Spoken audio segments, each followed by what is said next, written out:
Quando que você pode executar a multa? Você pode executar a multa a partir do primeiro dia vencido e não pago. Onde que está isso? No artigo 537, parágrafo 3º do Código de Processo Civil. O que ele fala? A decisão que fixa a multa é passível de cumprimento provisório, devendo ser depositada em juízo, permitido o levantamento do valor após o trânsito em julgado da sentença favorável à parte. Então, vamos traduzir isso para termos práticos. Essa é a minha função aqui.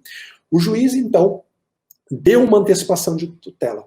Falou, plano de saúde concede a cirurgia em 15 dias sob pena de multa de R$1.000. Passaram os 15 dias, venceu o primeiro dia a multa, R$1.000. Você já pode entrar com um pedido de cumprimento provisório dessa decisão, pedindo os R$1.000. A execução vai poder tramitar, você vai conseguir penhorar patrimônio do requerido, vai penhorar os R$1.000 lá no Bacen. Só que o levantamento desses R$1.000 só é permitido após o trânsito em julgado da sentença favorável à parte. Então, começar a execução provisória, sim, é permitido, você não pode levantar o dinheiro. Ah, professor, mas o que adianta eu ter uma multa se eu não posso levantar o dinheiro? Você vai levantar lá na frente se a sentença conceder, se efetivamente transitar em julgado, aquela decisão que concedeu a antecipação de tutela. Vamos imaginar no caso concreto que o juiz concede a antecipação de tutela para fazer a cirurgia, mas lá na sentença ele vê que não há direito de efetivamente fazer a cirurgia, ele julga improcedente o caso. Se fosse autorizado você levantar a quantia da multa, o plano de saúde ia ter um duplo prejuízo. Prejuízo da ação e da multa diária que ele teve que pagar indevidamente. Então, se a decisão que fixou a multa não foi objeto de agravo, olha que importante aqui, ó. Imagina que o juiz fixou a multa em antecipação de tutela, mas essa multa não foi objeto de agravo. Ou se não houve impugnação do pedido de cumprimento de sentença para receber a multa, você, autor, pode pedir o levantamento dela. Tá? Agora, atenção, aqui tem uma questão prática que eu estou fazendo questão de destrinchar para você.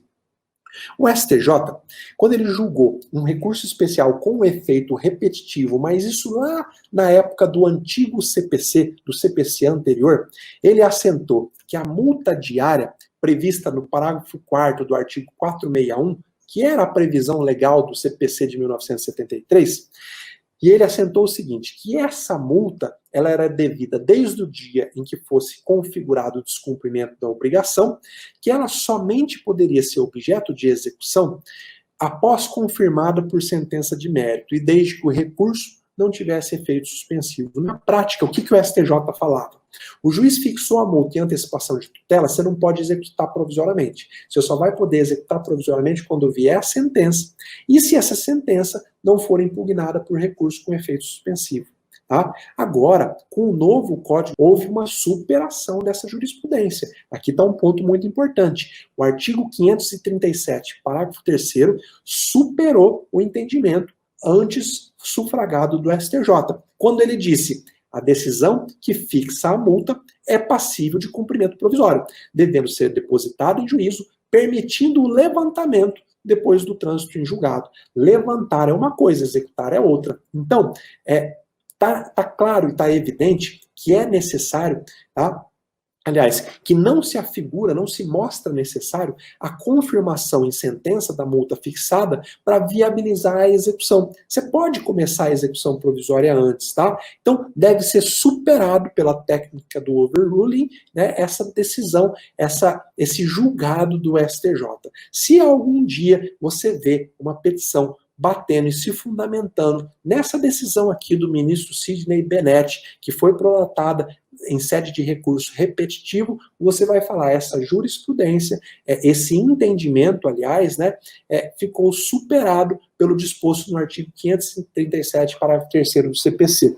Ou seja, você pode sim executar provisoriamente uma multa diária, você só não pode levantar o valor, tá bom? Coloca isso fica com isso fixado na sua mente, porque na prática vai fazer grande diferença. Detalhe prático também, a multa, ela se executa em autos apartados. Você vai fazer um pedido de cumprimento de sentença, uma obrigação de pagar, num processinho separado. O réu é intimado para pagar, sob pena de multa e etc. Então, imagina, tem lá a ação principal, aquela que você está pedindo o cumprimento de uma obrigação de fazer.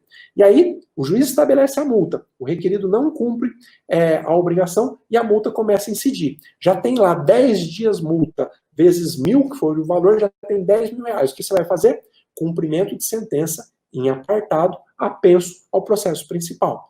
Não vai atravessar uma petição dentro da própria execução de obrigação de fazer, pedindo o cumprimento da multa. É sempre em apartado. É uma peça separada, como se fosse um pedido de cumprimento de sentença de obrigação de pagar.